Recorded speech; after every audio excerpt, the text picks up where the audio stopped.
So, in a perfect world, Waka waka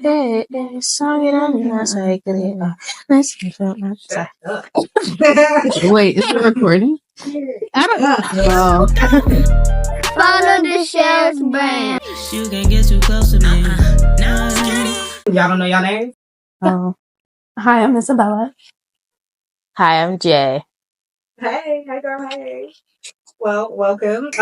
What in a perfect world, what changes would you incorporate for other teams or individuals like yourself? So many, girl. So many. Honestly, I start with the school system. The first thing you enter when you start to have a consciousness, like a genuine consciousness, it'd be the school system. I just feel like there's so many things we learn that do not go with anything in our life after a certain amount of like levels of school.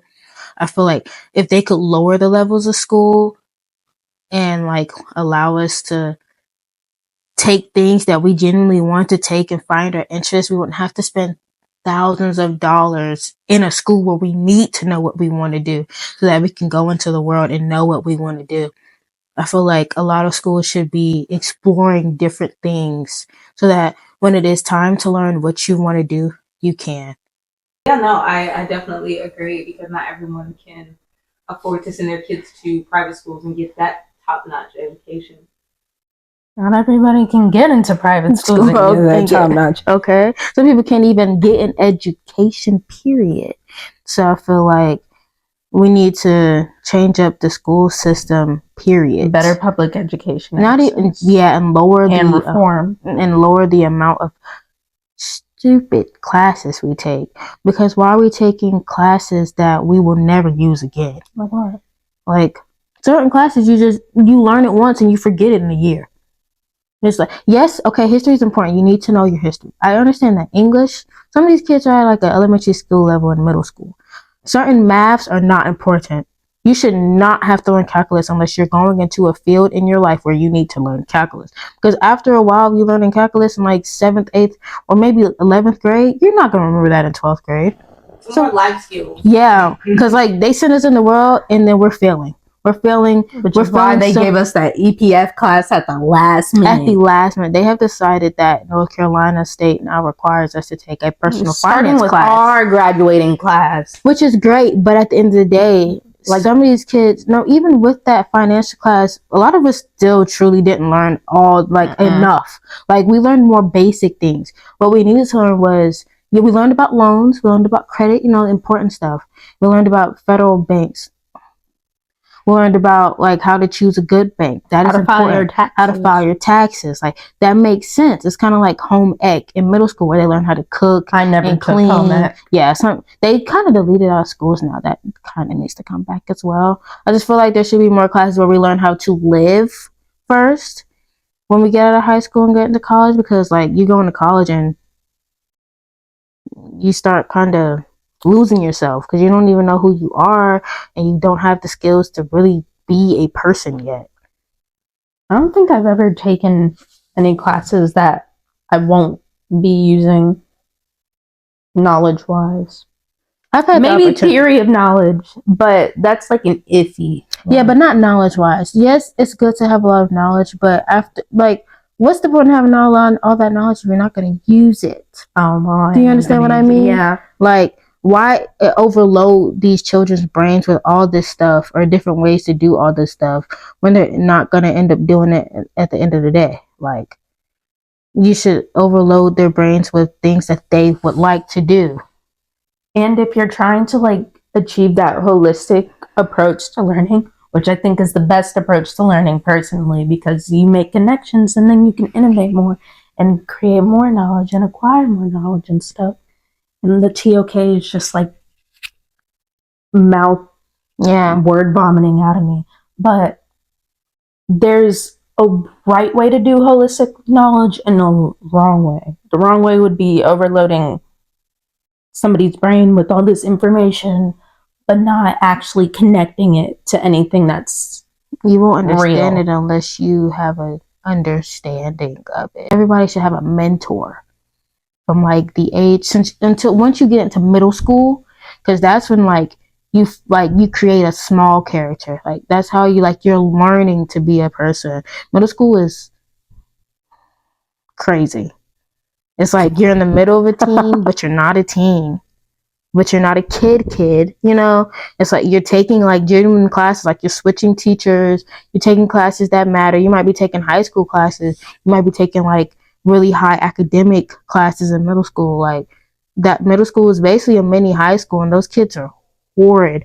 So I feel like everybody should have a mentor, not only for the mental health, but to help them, to guide them through becoming a teen, because parents can only do but so much when they're more of a life skills bodily teacher, but you also need a mentor for your mental health and your academics as well. You know, with you saying that, I feel like I want to shed light on things like this so that parents can become that much more of advocates for mental health. What is your happy place? If we have multiple, is that okay? Yeah, please. Do you want to go first? You want me to go first?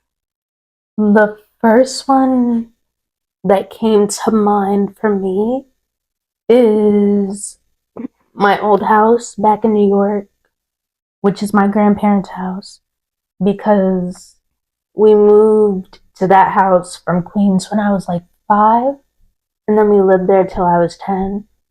And like we had always went to that house like previously before that. That house has been in my family for a long time. A lot of drama caused over it. But I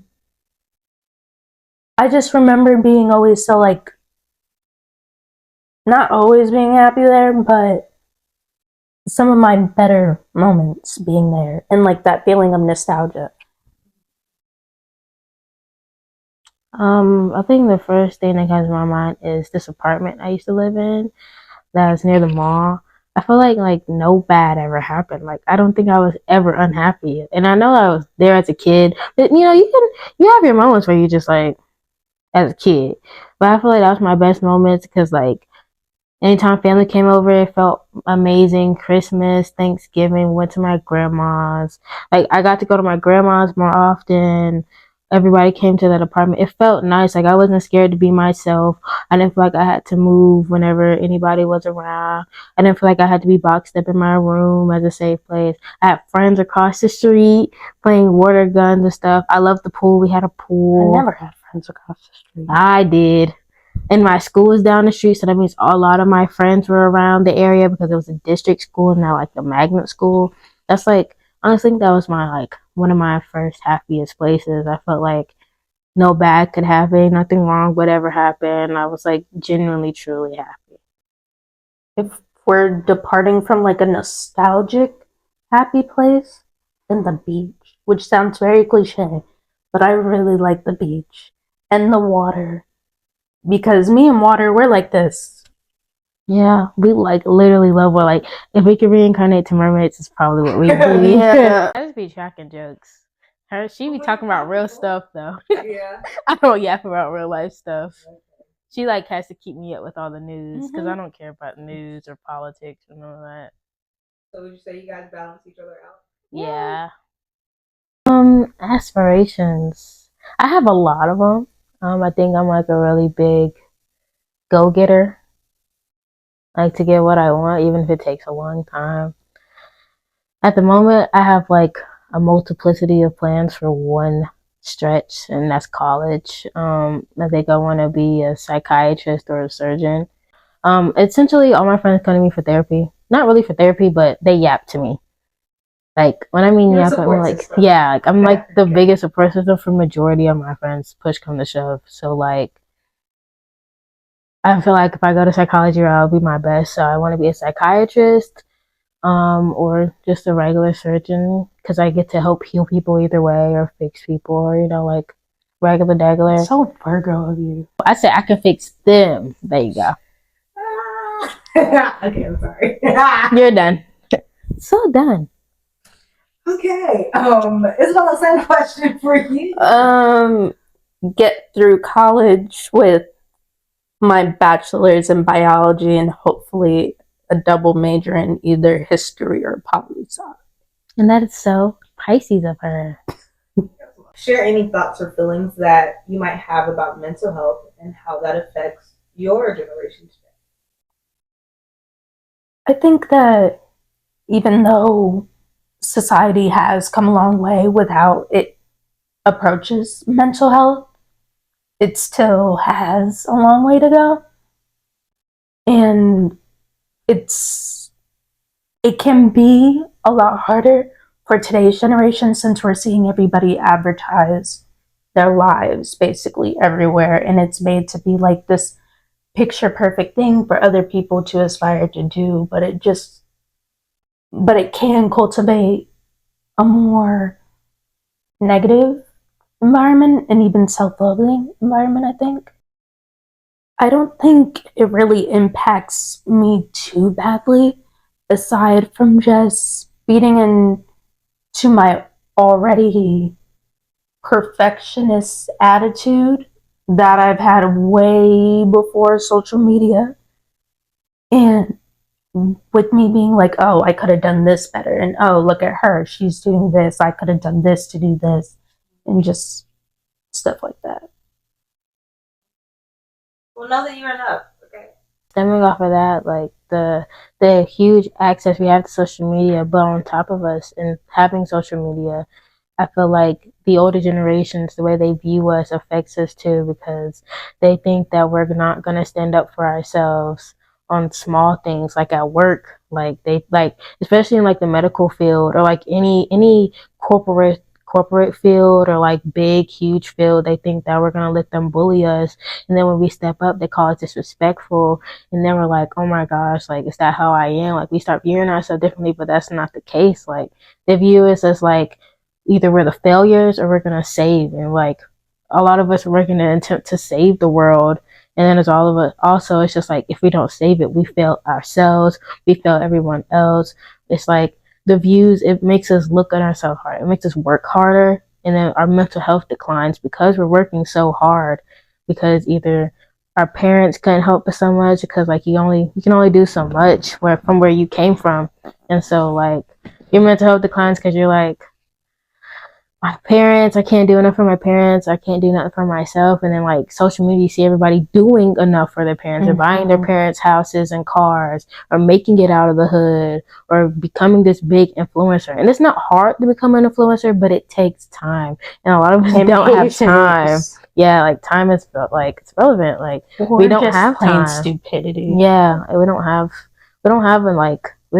time to do this. Like we just have college and this, and then on top of that, I feel like everybody in our generation has problems, like genuine mental problems. Like whether it's done from our parents, their trauma, or maybe from school, or maybe from working too hard, becoming a perfectionist, so that whatever, over working so hard so that we don't have to worry about being like our parents, or like it's a lot. We think about a lot every day, and thinking about that stresses us out, and our mental health declines. Especially as a like minority, because specifically minority parents, they tend to stress that back into you. Like, I work to give you this so then you wouldn't have to do XYZ, so then you don't have to be like this and stuff like that. That perfectionist work hard spirit from your parents, like whether they're immigrant or whether they've been born here, like just being minority in general. I got both. All right. It's a lot of pressure. And then like when they think they've done enough, and then like they realize that they have not, and then like you're just like, no, like you're trying to keep that out of their head, because like to you, you're grateful, you think they've done enough, you think they've done their best, but like to them it's just like, I haven't, because like we're going to college and our parents just like, I don't want you to go to college in debt, but we have to, because that's just the way the world the world is, and it sucks. But it makes them feel like, oh my gosh, I didn't push hard enough to do scholarships or do this or get more of this or do that. Like we got them, it just wasn't for the schools we're going to, or exactly they just didn't want to give them out. Like genuinely, we love. I mean, we the love earth is water. covered in 70% of water. I volunteer at an aquarium for fun. Oh, yeah, she does. Oh, that's pretty cool. I think my second place, well, it's not really a place, but music. I can quite literally sit in my room with my AirPods in, or like in my car with my music blasting with music and be just fine. I feel like music is, as someone who has like anxiety and like slight sensory issues, like if something's bothering me or I'm just like, I feel like music is the place to be. Thank you. No, like let me get in the middle of you guys. Wait, is she the tallest? She's not. Okay, so what I was saying was, thank you guys for joining me today. And I'm excited for you guys to see this. But you're gonna have to catch the exclusive clips on Patreon. So yeah, You're gonna say that. we appreciate you guys. I hope that you enjoyed the snippets that I do include of this episode. And thank y'all for being with me. I got some treats for y'all. So tell the people bye. Bye. Adios. Hasta luego. All right.